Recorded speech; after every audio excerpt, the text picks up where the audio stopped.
Was sind jetzt eigentlich die wichtigsten Faktoren für eine effiziente und dementsprechend gute PV-Anlage? Auf was muss man aufpassen? Das erste Mal ist der Standort. Wir sind hier im alten Vorlandgebiet, das Ybbstal. Wir haben den Vorteil, dass wir speziell im Herbst und im Frühjahr weniger Schnee haben, Entschuldigung, weniger Nebel.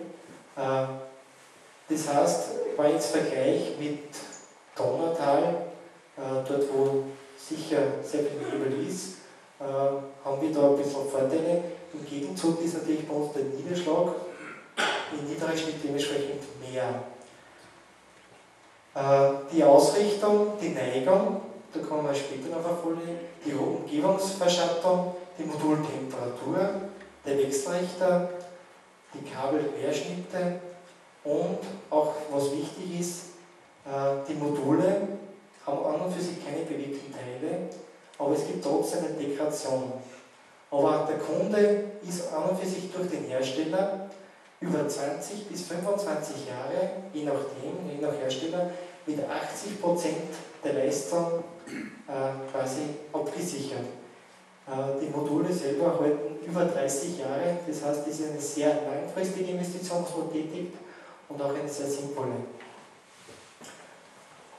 Die Globalstrahlung für Österreich zeigt uns, dass wir Werte erreichen zwischen 1000 und 1400 Kilowattstunden auf den Quadratmeter und Jahr. Das kommt natürlich darauf an, wie gut das Jahr jetzt ist. Und da gibt es eine Schwankungsbreite über die letzten 20 Jahre, so in dem Bereich von plus minus 5%. Also wenn wir den Raum Linz hernehmen, bewegen wir uns im Bereich von 1000 bis 1100 Kilowattstunden. Wenn wir jetzt mehr in alpine Bereiche Richtung Westen gehen, gibt es jedoch, wenn Sie sehen, noch bessere Lagen, bis zu 1400. Das ist besser gegeben, dadurch im Gebirge höher gelegene Lagen da sind und dort natürlich mehr Sonnenstunden da sind und die Luft ein bisschen reiner ist. Das ist auch ein kleiner Faktor, unter anderem, was halt wichtig ist, damit man gute Erträge erzielt. Ja, der wichtigste Faktor unter anderem ist auch der Einfluss von Neigung und Ausrichtung des Daches.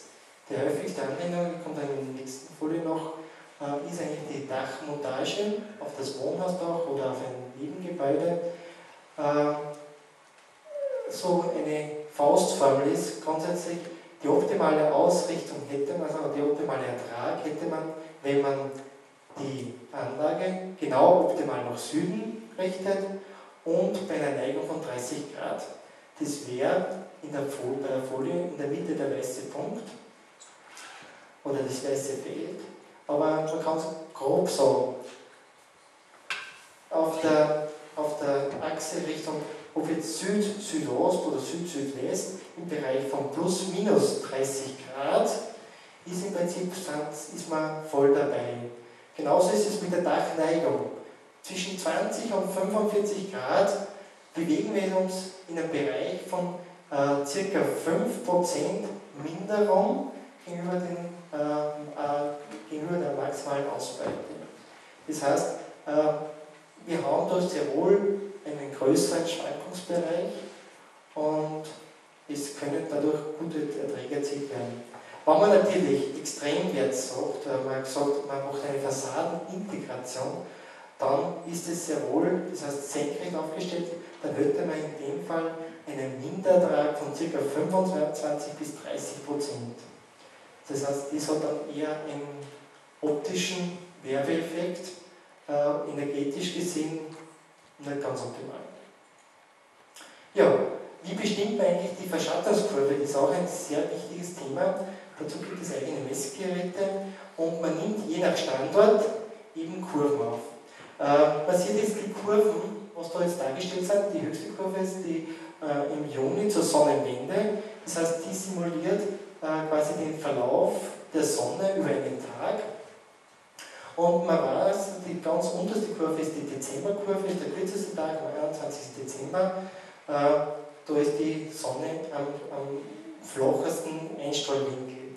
Und jetzt nimmt man quasi über den Horizont vom Standpunkt aus die Kurve auf und schaut aufgrund der Verschattung von eventuell Gebäuden, Bäumen, Bergen, wie sich diese Verschattung auf den Jahresertrag niederschlägt. Aufgrund dieser einzelnen Schritte kann man schon eine Prognose stellen, wie gut die Anlage quasi läuft.